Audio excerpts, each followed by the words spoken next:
Dans la région de l'Est Cameroun, le taux d'alphabétisation est l'un des plus bas du pays. Pour cause, beaucoup de ces enfants n'ont pas accès à l'état civil. C'est fort de ce constat que des politiques sont mises en place pour favoriser l'établissement des actes de naissance dans cette partie du pays et encourager les uns et les autres d'envoyer leurs enfants à l'école.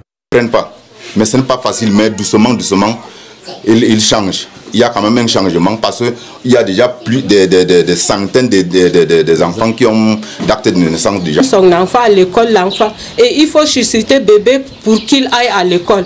Parce que si tu grondes l'enfant, il va à l'école, il ne va pas rester.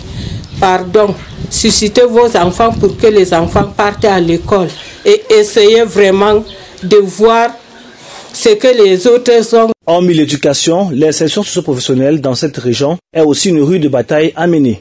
Alors que très peu de structures emploient des jeunes, la volonté de l'auto-insertion à travers l'agriculture est don de mise. Et pour cela, beaucoup de ces jeunes ont acquis des armes pour une agriculture plus rentable.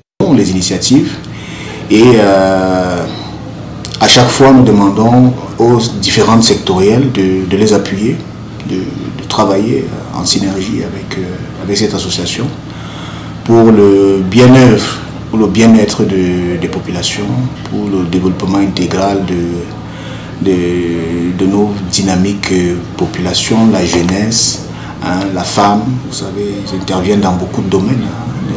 Un champ qui va aussi nous servir d'activité génératrice de revenus, parce qu'on peut payer les études des enfants avec ceci, même si on n'a pas de financement, on peut payer les études des jeunes avec ceci. Ce champ, elle fait environ 3 à 4 mois, et passé tout mon temps ici et j'ai gagné l'argent pour payer quelque chose à la rentrée. En outre, de la moitié de tous ces enfants et adolescents de cette région n'ont pas le niveau minimal de compétences, d'où cette initiative louable.